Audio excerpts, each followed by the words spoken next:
ये है रशिया, दुनिया की 9वीं बड़ी इकोनॉमी, जिसे तबाह करने के लिए अमेरिका हर मुमकिन कोशिश कर रहा है।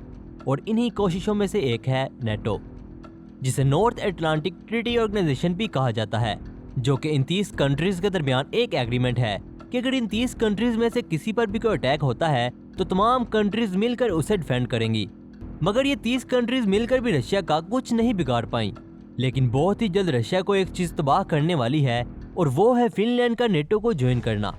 आखिर फिनलैंड रशिया के साथ किए हुए एग्रीमेंट को तोड़कर नेटो को क्यों ज्वाइन करेगा, और फिनलैंड नेटो को ज्वाइन करके रशिया को कैसे तबाह करेगा, और फिनलैंड के नेटो को ज्वाइन करने से रशिया को किन मुश्किलात का सामना करना पड़ेगा, इन सब सवालात के जवाब जानेंगे आज के इस एपिसोड में। रशिया और फिनलैंड की हिस्ट्री काफी कॉम्प्लिकेटेड है। 200 साल पहले ईयर 1808 में फिनलैंड स्वीडन का हिस्सा ही हुआ करता था।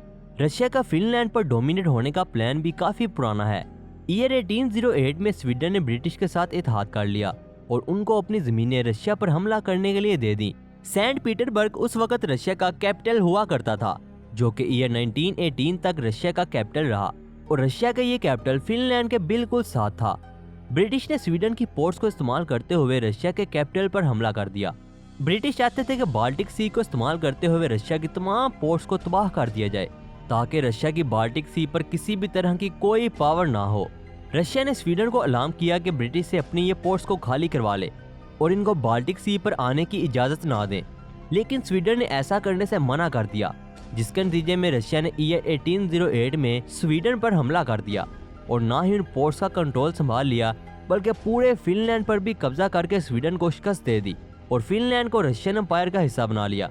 इसके बाद रशिया ने सेंट पीटरबर्ग की लाइन ऑफ कंट्रोल को कई सौ किलोमीटर तक बढ़ा दिया और इसके साथ ही गल्फ ऑफ फिनलैंड पर भी अपना कब्जा जमा लिया, जिससे सेंट पीटरबर्ग पर किसी भी तरह का हमला करना इम्पॉसिबल था। रशिया स्वीडन की इस वार के दौरान स्वीडन काफी बुरी तरह क्रश हो चुका था, जिसके नतीजे में स्वीडन ने रशिया के साथ अपनी सिक्योरिटी पॉलिसीज मुकम्मल तौर पर न्यूट्रल करने का एग्रीमेंट कर लिया, जिसके मुताबिक रशिया स्वीडन पर हमला नहीं करेगा और स्वीडन किसी भी कंट्री को रशिया पर अटैक करने के लिए अपनी जमीन इस्तेमाल करने की इजाजत नहीं देगा। इसके बाद रशिया ने पूरे 108 सालों तक फिनलैंड पर हुकूमत की, लेकिन वर्ल्ड वार 1 के बाद ईयर 1917 में रशियन एम्पायर के कोलैप्स कर जाने की वजह से फिनलैंड रशिया से अलहदा हो गया।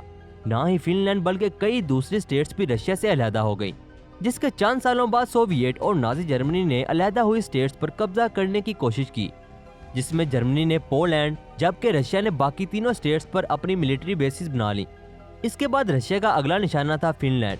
रशिया अपना बॉर्डर फिनलैंड के साथ मजीद आगे बढ़ाना चाहता था, ताकि रशिया बाल्टिक सी का कंट्रोल संभाल सके और बाल्टिक सी की वजह से इसको किसी भी तरह की मुश्किल का सामना ना करना पड़े, जिसके लिए रशिया ने बगैर किसी जंग के ही फिनलैंड से वो जगह लेने की डिमांड की, ताकि अपनी मिलिट्री बेसिस बनाई जाए।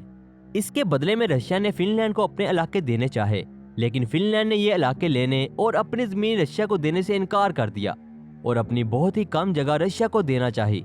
लेकिन रशिया के लिए इतनी सी जगह कोई मायना नहीं रखती थी, जिस पर रशिया ने फिनलैंड को डिमांड की हुई जमीनों से भी कम जगह देने का कहा, ताकि इस तनाज़े को बिना किसी जंग के खत्म किया जाए। लेकिन फिनलैंड ने ये जगह देने से भी दोबारा इनकार कर दिया, जिसके नतीजे में रशिया ने 5 लाख सोल्जर्स की मदद से फिनलैंड पर हमला कर दिया। रशिया के इस हमले ने तकरीबन 3 लाख लोगों को मौत के घाट उतार दिया। इस वार में रशिया ने अपने काफी सोल्जर्स खो दिए और रशिया ये वार जीतने में कामयाब भी हो गया। ये वार भी एक एग्रीमेंट की सूरत में तय पाई, जिसमें फिनलैंड की वाइबर्ग सिटी रशिया में शामिल होगी, जबकि बाकी का फिनलैंड मुकम्मल तौर पर आजाद रहेगा। लेकिन इस वार के 15 महीने गुजरने के बाद ही ईयर 1941 में नाजी जर्मनी ने सोवियत यूनियन पर हमला कर दिया। इस मौके का फायदा उठाते हुए फिनलैंड ने जर्मनी के साथ इत्तेहाद कर लिया और दोबारा रशियन के साथ जंग शुरू कर दी और अपने दिए हुए इलाके रशिया से वापस लेने की डिमांड कर दी। उस वक्त स्वीडन न्यूट्रल था और वेस्टर्न सारा सोवियत यूनियन के साथ था और सिर्फ जर्मनी ही वो वहाँ सुपर पावर थी जिसने फिनलैंड को इस वार में सपोर्ट करना था। फिनलैंड ने जर्मन्स को जंग के लिए अपनी जमीनें दे दी, जिसके बाद जर्मनी जंग के चंद महीनों के बाद ही जंग छोड़कर भाग गया और फिनलैंड ये वार 3 साल तक लड़ता रहा और आखिरकार ये जंग भी एक एग्रीमेंट के तहत ही खत्म की गई, जिसमें रशिया अपनी सारी फौज फिनलैंड से निकाल लेगा और फिनलैंड अपनी जमीन किसी भी दूसरी कंट्री को इस्तेमाल करने के लिए नहीं देगा और अगर फिनलैंड पर हमला होता है तो रशिया इसका भरपूर साथ देगा।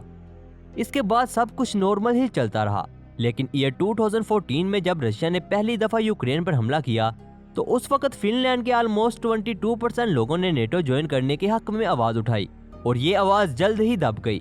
लेकिन फेब 2022 के बाद तो हालात काफी चेंज हो गए जब रशिया ने तकरीबन 2 लाख सोल्जर्स की मदद से यूक्रेन पर हमला कर दिया, क्योंकि यूक्रेन नेटो का पार्ट नहीं है। हालांकि नेटो ने यूक्रेन को अपनी मेंबरशिप भी पेश की, लेकिन यूक्रेन ने उसकी मेंबरशिप लेने से इनकार कर दिया। इस वजह से यूक्रेन को नेटो की डायरेक्ट प्रोटेक्शन भी हासिल नहीं है, जिस वजह से फिनलैंड को भी इस बात का डर सताने लगा कि अगर रशिया यूक्रेन पर हमला करने का रिस्क ले सकता है तो हम पर भी हमला कर सकता है। जिस पर फिनलैंड ने आने वाले वक्त में अपनी प्रोटेक्शन के लिए स्वीडन के साथ मिलकर नेटो को ज्वाइन करने की पेशकश कर दी, जो कि रशिया के लिए एक तबाहकुन सिचुएशन से कम नहीं है। आखिर फिनलैंड और स्वीडन के नेटो को ज्वाइन करने से रशिया को किन मुश्किलात का सामना करना पड़ेगा? फिनलैंड और स्वीडन का नेटो को ज्वाइन करने से सबसे पहले पूरे बाल्टिक सी पर नेटो का ही राज होगा, जो कि नेटो ले कहलाएगी। बाल्टिक सी पर रशिया का कंट्रोल सेंट पीटरबर्ग और कैलिनग्राड से होता है, लेकिन फिनलैंड और स्वीडन के नेटो को ज्वाइन करने के बाद नेटो सेंट पीटरबर्ग को गल्फ ऑफ फिनलैंड और कैलिनग्राड को डेनिश स्टेट से मुकम्मल तौर पर ब्लॉक कर देगा।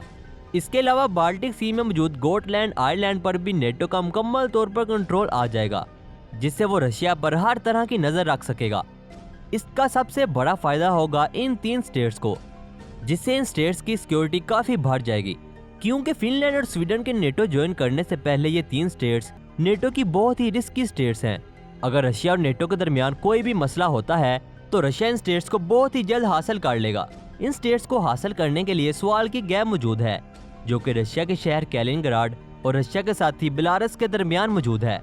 ये 70 किलोमीटर का एक गैप है जो नेटो से वार के दौरान रशिया के लिए ब्लॉक करना बहुत ही आसान हो जाएगा, जिससे ये स्टेट्स नेटो से मुकम्मल तौर पर अलहदा हो जाएंगी और साथ ही साथ बाल्टिक सी पर से नेटो का कंट्रोल भी खत्म कर देंगी। रैंड कॉर्पोरेशन के 2016 के एक सर्वे के मुताबिक अगर रशिया और नेटो के दरमियान कोई भी मसला होता है तो रशियन फोर्सेस बहुत ही जल्द सवाल की गैप को ब्लॉक कर देंगी और सिर्फ 60 घंटों के अंदर ही इन स्टेट्स का कंट्रोल संभाल लेंगी। लेकिन स्वीडन और फिनलैंड के नेटो को ज्वाइन करने से ये कैलकुलेशन मुकम्मल तौर पर गलत साबित हो जाएगी, क्योंकि बाल्टिक सी में मौजूद स्वीडन के गोटलैंड आइलैंड पर नेटो अपनी एयर एंड सी बेसिस बनाएगा, जिसकी वजह से नेटो बाल्टिक सी पर मौजूद इन स्टेट्स पर जंग के दौरान फौरन अपनी फोर्सेस भेजकर मुकम्मल तौर पर सिक्योर कर देगा। इसका मतलब होगा कि ये स्टेट्स रशिया के हाथ से निकल जाएंगी। इसके अलावा गोटलैंड आइलैंड की मदद से नेटो रशिया के उठाए जाने वाले हर कदम पर भी नजर रखेगा। बाल्टिक सी में तो स्वीडन के आइलैंड हैं, जिनको इस्तेमाल करके नेटो बाल्टिक सी और अपनी 3 स्टेट्स को बचा लेगा। तो फिनलैंड के नेटो को ज्वाइन करने से नेटो को क्या फायदा होगा? फिनलैंड का बॉर्डर रशिया के साथ दूसरा बड़ा बॉर्डर है, जो कि 1340 किलोमीटर तक फैला हुआ है और इसके नॉर्थ ईस्ट में रशिया का शहर कोला पेनिनसुला मौजूद है, जो कि पूरी दुनिया की सबसे हैवीली मिलिटराइज्ड लोकेशन है। रशिया के शहर में सबसे हैवी न्यूक्लियर वेपन्स मौजूद हैं। यहाँ पर न्यूक्लियर ICBM और इसको लॉन्च करने की फैसिलिटी भी मौजूद है।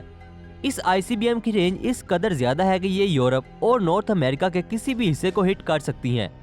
इसी एरिया में रशिया की मल्टीपल एयर बेसिस भी मौजूद हैं, जहाँ पर रशिया के Tu-160 बॉम्बर मौजूद हैं, जिसकी स्पीड 2200 किलोमीटर पर आवर है और ये बॉम्बर भी पूरे यूरोप और अमेरिका के लिए बहुत बड़ा खतरा बन सकते हैं। रशिया के शहर में रशिया की बहुत सी सिग्निफिकेंट पोर्ट्स भी मौजूद हैं, जहां पर रशिया की नेवल बेसिस और हेडक्वार्टर्स भी मौजूद हैं। यहां से रशिया अपनी सबमरीन को हैंडल करता है और इसी एरिया में रशिया की दूसरी मल्टीपल बेसिस भी मौजूद हैं। अगर कहा जाए कि रशिया की पूरी पावर ही इस शहर में है तो गलत ना होगा। एयरफोर्स, नेवल फोर्स और दूसरे बड़े हेडक्वार्टर्स भी इस शहर में मौजूद हैं, जहां से रशिया पूरी दुनिया, खास तौर पर नेटो पर नजर रखे हुए है। रशिया के शहर कोला पेनिनसुला में मौजूद इन तमाम बेसिस को हर तरह की मदद फराहम करने के लिए रशिया R21 हाईवे का इस्तेमाल करता है, जो कि फिनलैंड के बॉर्डर से सिर्फ 100 किलोमीटर के फासले पर ही मौजूद है।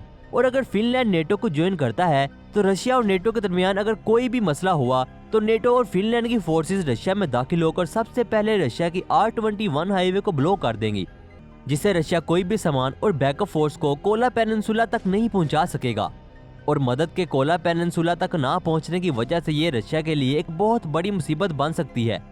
अगर फिनलैंड नेटो को ज्वाइन करता है तो वो अमेरिका को अपनी बेसिस बनाने की भी इजाजत दे देगा, जिससे रशिया के लिए न्यूक्लियर मिसाइल्स और बॉम्बर्स को लॉन्च करना एक बहुत बड़ा चैलेंज बन जाएगा।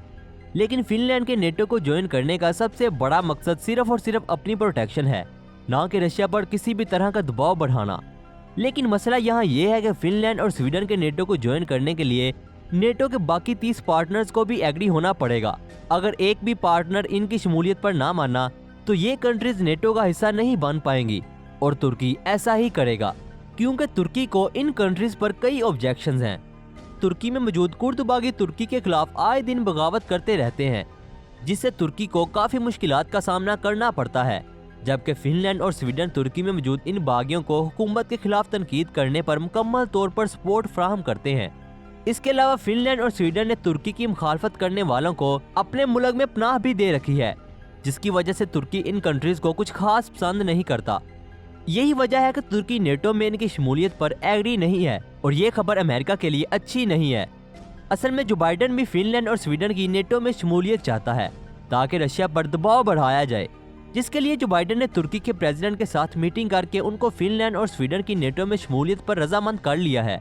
लेकिन इनके दरमियान एक एग्रीमेंट साइन किया गया है कि फिनलैंड और स्वीडन तुर्की के कुर्द बागियों को सपोर्ट नहीं करेंगे और इसके अलावा कुर्दों को अपनी कंट्री में भी कोई जगह नहीं देंगे, जो कि इन कंट्रीज को मानना ही पड़ेगी। अगर फिनलैंड और स्वीडन ने ऐसा ना किया और कुर्द बागियों की मदद की तो तुर्की इनकी शमूलियत पर ऑब्जेक्शंस लगा देगा और ये नेटो का पार्ट नहीं बन पाएंगी। लेकिन अगर ये कंट्रीज नेटो का पार्ट बनती हैं तो बाल्टिक सी पर नेटो का कंट्रोल होगा। फिनलैंड का बॉर्डर भी नेटो के अंडर आ जाएगा, जहां से नेटो रशिया की हर एक्टिविटी पर नजर रखेगा और ब्लैक सी पहले ही तुर्की की वजह से नेटो के अंडर है। इस सब के नतीजे में रशिया हर तरफ से नेटो से घिर जाएगा, जो कि रशिया के लिए अच्छा साबित नहीं होगा। उम्मीद करता हूं दोस्तों आपको मेरी ये वीडियो अच्छी लगी होगी। अगर ये वीडियो अच्छी लगी है तो लाइक करें। मिलते हैं एक नए इंटरेस्टिंग टॉपिक के साथ, तब तक के लिए अल्लाह हाफिज।